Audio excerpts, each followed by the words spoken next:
എല്ലാവർക്കും Arya serial spot റിവ്യൂയിലേക്ക് സ്വാഗതം. ഈ വീഡിയോ ഇഷ്ടപ്പെടുവാണെങ്കിൽ ഒന്ന് ലൈക്ക് ചെയ്തും സബ്സ്ക്രൈബ് ചെയ്തും ഒന്ന് സപ്പോർട്ട് ചെയ്യണം കേട്ടോ. അതൊരു മുൻപ് സീരിയൽ റിവ്യൂയിലേക്ക് അങ്ങനെ നമ്മുടെ അലീന കിച്ചണിലേക്ക് വരുന്നുണ്ട്.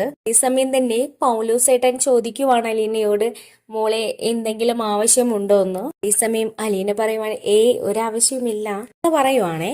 അതേസമയം തന്നെ പൗലോസ് ആണെങ്കിൽ അലീനയുടെ കുറച്ച് വിശേഷങ്ങളൊക്കെ ചോദിക്കുവാണ്. മോൾ ഇതുവരെയും എവിടെയാ നിന്നത്? പാലയിലാണോ മോളുടെ വീട്? ജോലിക്കാരിയായിട്ടാണോ നിന്നത് എന്നൊക്കെ ചോദിക്കുന്നുണ്ട് പൗലോസ്. അതിനുശേഷം പൗലോസ് ചോദിക്കുവാണ്, മോളെ ഇവിടെ കൊണ്ടുവന്ന് വിട്ടത് ആരാന്ന്. അതേസമയം തന്നെ അലീന പറയുവാണ്, അതെന്റെ അച്ഛനാണെന്ന്. പൗലോസ് വീണ്ടും ചോദിക്കുകയാണ്, അപ്പോ ഇവിടുത്തെ കേണൽ സാർ ആരാ മോളുടെ? സാറ് പറഞ്ഞായിരുന്നല്ലോ സാറിന്റെ മകളാണെന്ന്.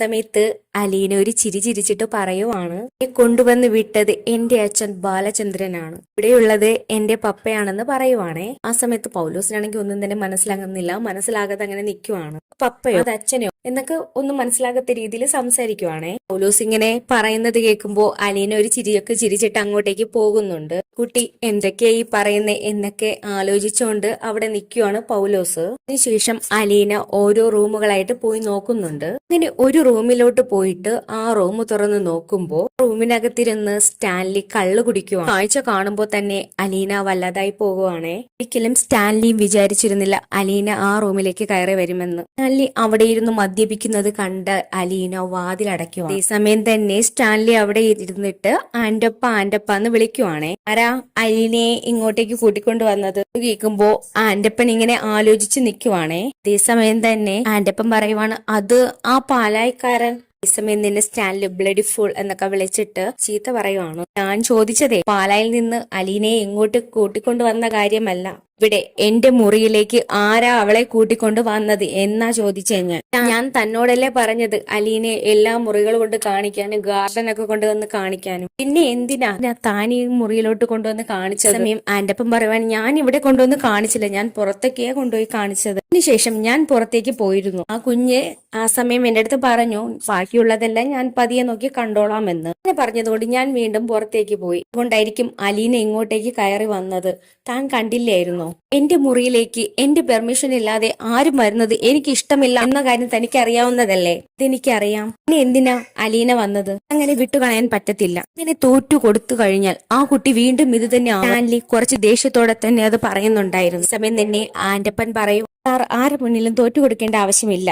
എപ്പോഴും ആന്റപ്പനും ഇങ്ങനെ പറയുമ്പോ സ്റ്റാൻലി മനസ്സിൽ ഉറപ്പിക്കുവാണ്, എങ്ങനെ കാര്യം അലീനയോട് ചോദിക്കുക തന്നെ വേണമെന്ന് വിചാരിച്ചിട്ട് നേരെ അലീനയുടെ അടുത്തേക്ക് പോകുന്നുണ്ട്. അങ്ങനെ അലീനയുടെ മുറിയിലേക്ക് ചെല്ലുന്നുണ്ട്. അങ്ങനെ സ്റ്റാൻലി ഡോറിൽ തട്ടുന്നുണ്ട്. തട്ടുന്ന സൗണ്ട് കേട്ടിട്ട് അലീന വന്നിട്ട് ഡോർ തുറക്കുവാണ്. അലീന ആ സമയത്ത് ഒരു ഞെട്ടലോടെ തന്നെ നോക്കുവാണ്. ഇതിനെ ഇപ്പോ വന്ന് കൊട്ടുന്നത് എന്നൊക്കെ ആലോചിക്കുവാണ് അലീന. അതേസമയം നിന്നെ സ്റ്റാൻലി അലീനയോട് പറയുവാണ്, അലീന എനിക്ക് കുറച്ച് കാര്യം നിന്നോട് പറയാനുണ്ട്. അതേസമയം തന്നെ അലീന ചോദിക്കുവാണ്, എന്താന്ന്? ഇത് എന്റെ പെർമിഷൻ ഇല്ലാതെ ആരും എന്റെ മുറിയിലോട്ട് വന്ന് കയറുന്നത് എനിക്കിഷ്ടമല്ല. മാത്രവുമല്ല എന്റെ പ്രൈവസിയിലേക്ക് ആരും വന്ന് കൈ കടത്തുന്നതും എനിക്കിഷ്ടമല്ല.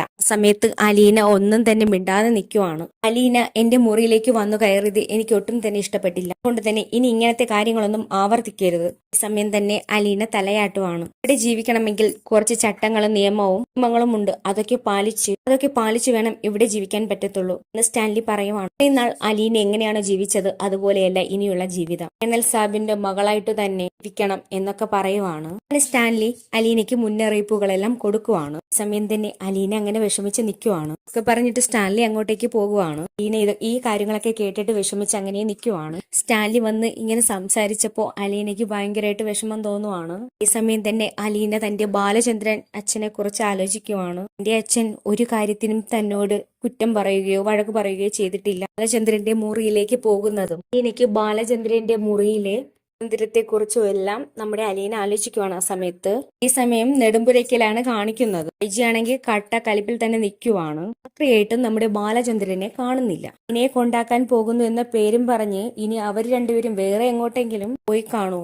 ഓരോ കാര്യങ്ങളെല്ലാം ചിന്തിച്ച് ആവശ്യമില്ലാത്ത കാര്യങ്ങളൊക്കെ ചിന്തിച്ച് വൈജയന്തി അവിടെ നിൽക്കുവാണ്. വൈജയന്തി ആലോചിച്ചുകൊണ്ട് നിൽക്കുന്ന ആ സമയത്ത് അങ്ങോട്ടേക്ക് ബബിതയും കൃഷ്ണമോളും എത്തുന്നുണ്ട്. തന്നെ വൈജയന്തി ബബിതയെ വിളിച്ചിട്ട് പറയുവാണ്, എന്റെ അച്ഛൻ ഇത്രയും നേരമായിട്ട് വരാത്തതെന്താ? അവളെ ഇതുവരെയായിട്ടും കുളത്തുപുഴ കൊണ്ടുവിട്ടിട്ട് വരാറായില്ലേ എന്ന് വൈജ ചോദിക്കുമ്പോൾ ബബിത പറയുവാണ്, അതൊന്നും എനിക്കറിയത്തില്ല. അതേസമയം വൈജയന്തി പറയുവാണ്, നീ നിന്റെ അച്ഛനെ ഒന്ന് വിളിച്ചേ, ഇപ്പോ അറിയാലോ എവിടെയാണെന്ന്. നമ്മൾ ആ സമയം പറയുവാണ്, അതെന്തിനാ, അച്ഛൻ ഇങ്ങോട്ടേക്ക് എത്തിക്കോളും, അമ്മയ്ക്ക് എന്തിനാ ഇത്രയും വെപ്രാളം എന്ന് ചോദിക്കുവാണ്. ഇത് ഒന്നുമില്ലെങ്കിലും എന്റെ ഭർത്താവല്ലേ, അവളുമായിട്ട് പോയിട്ട് എന്തായെന്ന് എനിക്കറിയണം, എന്തായാലും നീ ഒന്ന് വിളിക്ക് എന്ന് തന്നെ വൈജയന്തി പറയുവാണ്. കോള് വിളിക്കുമ്പോൾ കോൾ റിങ് ചെയ്യുന്നുണ്ട്. കോള് സ്പീക്കറിൽ ഇടാൻ പറയുവാണേ. ചെയ്യുന്നുണ്ടെങ്കിലും ബാലചന്ദ്രൻ എടുക്കുന്നില്ല. തന്നെ വൈജിയ ചോദിക്കുവാണ്, ഈ അച്ഛൻ രാത്രിയായിട്ടും ഇങ്ങോട്ടേക്ക് എത്തിയില്ല, എവിടെയായിരിക്കും പോയിരിക്കുക? അവളെ കൊണ്ടാക്കാനെന്നും പറഞ്ഞ് പോയിട്ട് എവിടെയാ പോയിരിക്കുന്നേ ചോദിക്കുവാണ് വൈജ. എന്റെയൊക്കെ പുന്നാര അച്ഛനല്ലേ, അവളുമായിട്ട് എവിടെയെങ്കിലും കറങ്ങാൻ പോയതായിരിക്കും, ആരെയെല്ലാം പറ്റിച്ചിട്ടാണ് അവളെ കൊണ്ടാക്കാനെന്നും പറഞ്ഞ് പോയിരിക്കുന്നത്. ഏതായാലും അവളെ കൊണ്ടുവിട്ടിട്ട് തിരിച്ചു വരാനുള്ള സമയമായി. ബാലചന്ദ്രൻ പോയ ഈ പോക്ക് അവളെ കൊണ്ടുവിടാനൊന്നുമല്ല. ഒക്കെ കേൾക്കുമ്പോൾ തന്നെ കൃഷ്ണയ്ക്ക് ഭയങ്കരമായിട്ട് ദേഷ്യം തോന്നുവാണേ. അമ്മ എന്തൊക്കെയായി പറയുന്നത്? ഞങ്ങളുടെ അച്ഛനെ ഞങ്ങൾക്ക് ഒരു സംശയവുമില്ല.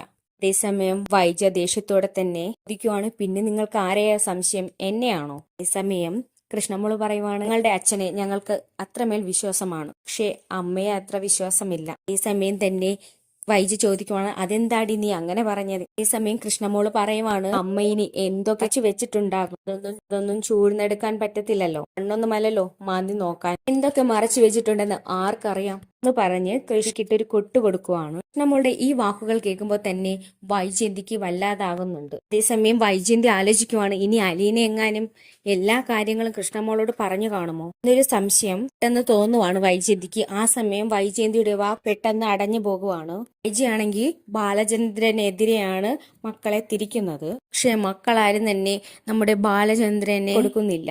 എന്തായാലും കൃഷ്ണയുടെ ആ ചോദ്യം കേട്ട് വൈജയന്തി ആകെ ഞെട്ടി നിൽക്കുവാണ്. അപ്പൊ ഇത്രയൊക്കെ കാണിച്ചിട്ടാണ് ഈ എപ്പിസോഡ് കഴിയുന്നത്. ഈ വീഡിയോ ഇഷ്ടപ്പെടുവാണെങ്കിൽ ഒന്ന് ലൈക്ക് ചെയ്തും സബ്സ്ക്രൈബ് ചെയ്തും ഒന്ന് സപ്പോർട്ട് ചെയ്യണേ.